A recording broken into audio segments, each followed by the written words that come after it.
All right, this is my M101A Military trailer modified into a camping trailer, and I'm going to give you a little tour here. So we'll start with the exterior. As you can see, this is an M1A. It's a 3/4 ton trailer. The specs here on the plate, we're looking at about 1,280 pounds empty. We'll say 1,300, and there's a 1,500 pound capacity. So your total weight here, about 2,800 pounds total, loaded up. Obviously, I don't have that much stuff in here, but that's what it can handle. Heavy grade off-road military style trailer. You can see here there's an aluminum truck topper has been attached to the top of this, fully sealed and weatherproofed and insulated on the inside, which I'll show you once we get in there. The pull-out canopy here is part of the package. You can set and deploy this in a matter of minutes. Just takes 2 guy lines and a hammer. That's good to go. In the front of the trailer, we have an aluminum diamond plate lockable storage box here. You can see it's lined and cleaned. Well, almost clean, right? No, it's clean. But this is lockable, and I do have the keys. And this is also on a hydraulic, so it does stay open on its own. This comes in handy. And we also have 2 5-gallon Gerry cans attached and locked as well. These are also lockable, and I do have the keys for these as well as the attachment and hoses that go to the top here. And then we have a retractable sort of tongue weight. Not sure if we call that a tongue or not, but that's the retractable and adjustable here. And certainly lighting is all set up for a 4 or 7 pin adapter. Right now it's set up in 7-pin mode, but you could certainly take off the adapter and do 4 pins along with 2 safety chains. And this hitch takes a 2-inch ball. So the bed, I believe, is about 70 inches wide and about 8 feet long. The aluminum topper does have windows on the front and 2 on each side. We also have a military grade recovery kit, which is kind of a cool talking piece as well. You can see here there are some tie downs for tying down stuff. I'm sure if that cap wasn't on, you could tie all kinds of ropes or chains to kind of strap on equipment on the inside, so I don't really find a use for those with the topper on. Again, windows on the front and 2 on the side.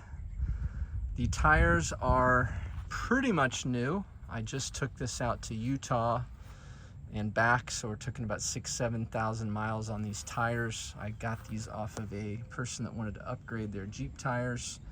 And I also wanted to go 6-lug on this as well. This originally came with the 5-lug pattern, and I wanted to go 6-lug to match the same wheel pattern as my truck, so that I only have to carry 1 spare. So the modification was basically a spacer conversion kit that's on the inside here, which takes the 5-lug pattern to a 6-lug pattern. And while I was doing that, I went ahead and put on new bearings and repacked them as well. So those only have about 6,000 or 7,000 miles on them as well. As you can see, the tread on the tire is stellar. So if you want 5-lug, you could go back and take those spacers off and put a 5-lug wheel on there. Camping chair table, not included, just there for ambiance. We'll get to this plug outlet here in a second and why that's there. The back actually has a nice fold down area which you can use as a cooking platform to cook off of, which comes in handy, but this also folds up. and tucks in and locks on both sides here. Locking mechanisms are all there. And I went ahead and this door, completely sealable here.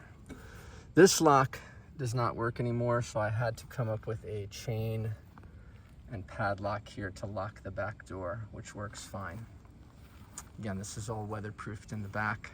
Haven't had any issues with any kind of moisture or water getting inside. There's some vents there you'll see that we'll talk about in a second. Get around to this side. Again, there's some power lines coming out there you can see on my left, right here, right there. We'll talk about those. There is a rechargeable light here that runs off of solar. That's nice at nighttime. It's motion sensor, or you can just turn it on. It's up to you. Again, no rust. Nothing crazy here to report as far as anything that looks out of the ordinary. Getting underneath, you can kind of see there, underside looks real good as well. And then as we get to the top portion of this is where this gets interesting, as I went ahead and installed a 360 watt, see I can back this out here, 360 watt solar panel, which works beautifully. And we'll get into what's going on the inside here and why the solar panel's there. You can see the mounting for the canopy here onto the rack system. And there's a second set of racks up front for whatever you want to use it for. But these racks are strictly for the solar. So now let's get to the inside. Let's get to the good stuff. So this little strap here, this red one, comes in handy. Kind of just latch this on to hold that open so the wind doesn't blow it shut. But on the interior, I've done some definite modifications. So I've built a sleeping platform. Right now you can see there are two sleeping mats up here. Granted, they're pretty tight, but you could sleep two people up top here. And what I typically do down bottom is put all my gear, camping gear, underneath here. But you certainly could sleep another person down there if you wanted to. There's the same amount of headroom up top as on bottom. It's about 20 inches. It's enough to get in and crawl in and go to bed. Definitely not enough room to sit up and read a book that you would do outside. And then I've got some storage crates that are permanently mounted in here as well. Those come in handy. I usually just tuck my sleeping bags in there, or shoes, again, or gear, or whatever. And I attach this wood floor here, just 3 planks is all, so that I could mount this awesome 2,000 kilowatt hour solar rechargeable battery generator, which is lithium. And this is by Ecoflow. It's called the Delta Max. I will put a link here in the video so you can research a little bit about that Delta Max. But that is hooked up to the solar panel, and that can recharge that about half, 50% power in about a day. About 1,000 watt hours of solar is what that solar panel can generate in a day. So it would take 2 full days to charge that battery, but it is a beast of a battery. I won't get into the specs here. Again, I'll link in the description this particular battery, again called the Ecoflow Delta Max, but essentially it's got USB, USB-C, and in the back it has 6 AC ports. Now AC is like your plugs you find at home. And the reason this is in here is we're powering the latest and greatest Ecoflow Wave 2 air conditioner and heater. This is a heat pump technology. This is 12 volt technology, and this sips power and can do an amazing job cooling down this trailer, even in the hottest days of the hottest nights of Florida. I wouldn't say daytime, because sun and solar radiation and heat could be a little much for this, but in the evening time, I've had an 85-degree night and gotten this trailer down to 68 degrees in 45 minutes in no time. It's whisper quiet, doesn't make hardly any noise. I've got it insulated, and you can see the ductwork here is pulling air from the outside and pushing hot air out of here. And this is all Bluetooth operated, or you can operate it manually, but if you want to adjust it at your bed, you don't have to get up. You can just pull your phone out and adjust the temperature via your phone, which is pretty cool. There's a lot of cool things you can do on the app with this as well. And so basically the power that this needs is coming from here. And so essentially your AC is solar powered, and there's a 12-volt cable connecting the two. So you're not having any loss. So a solar, if you know anything about solar, solar produces 12 volts. Then this is charging this at 12 volts. And then this is powering this at 12 volts. So there's no conversion from AC to DC, which could be a loss. But if you do have what's called shore power, you would then connect to here. And so what this would do is this would then instantly start charging the battery, which, by the way, plugged into shore power, this massive 200-watt battery can be charged in less than 2 hours. It really charges at a fast rate. And then this is also connected to this via AC.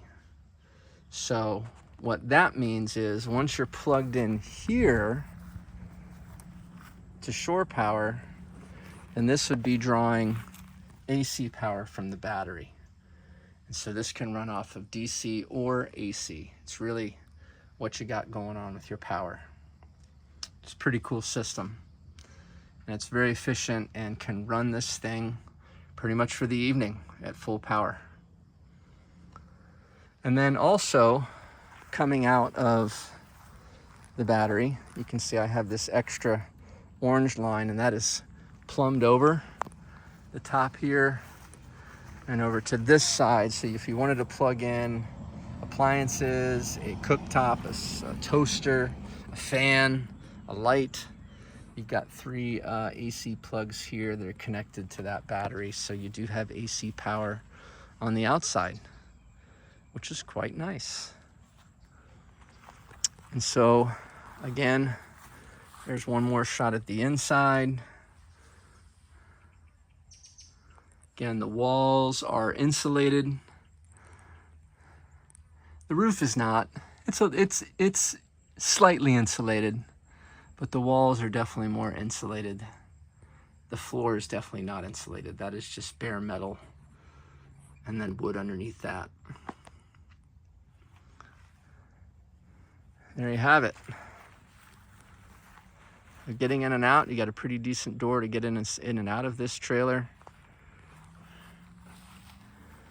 One more look at the front.